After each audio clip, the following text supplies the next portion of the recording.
ফিতনার অবস্থা কেমন হবে? কিয়ামতের আগে তো ফিতনা আসবে, প্রচুর ফিতনা আসবে, যে ফিতনার কোনো সংখ্যা কেউ বলতে পারবে না, এত ফিতনা আসবে। কিন্তু ফিতনাগুলি কেমন হবে? হযরত আবু হুরায়রা রাদিয়াল্লাহু তাআলা আনহু থেকে বর্ণিত, আল্লাহর নবী বলেন, কিয়ামত যত নিকটে আসবে, কিয়ামত যত নিকটে আসবে, এত নিকটে আসবে মানে কিয়ামত হবে না, এমন পরিস্থিতি না আসা পর্যন্ত কিয়ামত হবে না। কি পরিস্থিতি? যে একটা মানুষ আর একটা মানুষের কবরের সামনে দিয়ে যাবে। যেমন আমরা এখন কিন্তু কবরের সামনে দিয়ে চলাচল করতেছি না? অনেক সময় রাস্তার পাশে আমাদের চোখের সামনে কবর পড়ে, কিন্তু ভিতরে কোনো অনুভূতি হয় না। তার মানে এখনও সেই ফিতনায় আমরা পড়ি নাই। কিন্তু আল্লাহ নবী বলেন যে কিয়ামত ততক্ষণ পর্যন্ত হবে না যতক্ষণ পর্যন্ত এইরকম ফিতনা আসবে না। কীরকম? যে একটা মানুষ একটা কবরের সামনে দিয়ে যাবে, যাওয়ার পরে সে ওই কবরবাসীকে লক্ষ্য করে বলবে যে ভাই, তুমি অনেক শান্তিতে আছো ভাই, আজকে যদি তোমার জায়গায় আমি শুয়ে থাকতাম তাহলে অনেক ভালো হতো। নাউজুবিল্লাহ।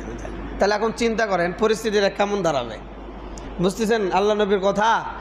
যে এখন আমরা রাস্তাতে হাঁটতেছি, কিন্তু আমাদের সামনেও কবর পড়তেছে, কিন্তু ভিতরে ওই অনুভূতি আসতেছে, মানে ওই আফসোস আসতেছে। তার মানে এখন ওই ফিতনায় আমরা পড়িনি।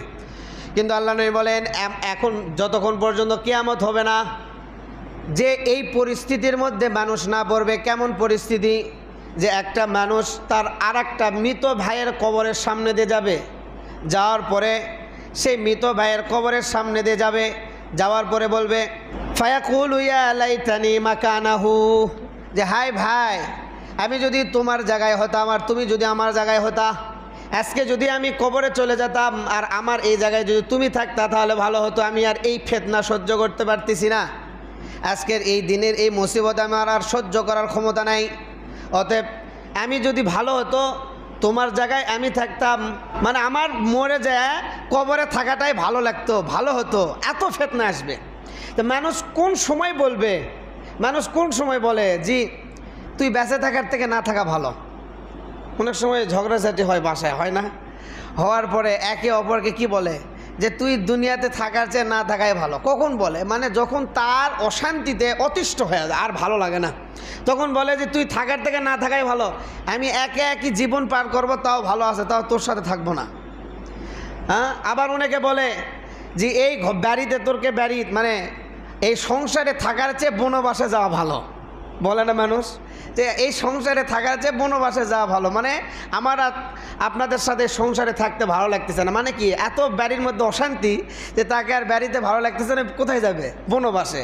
আচ্ছা, বনবাসে কি একে একই যায়?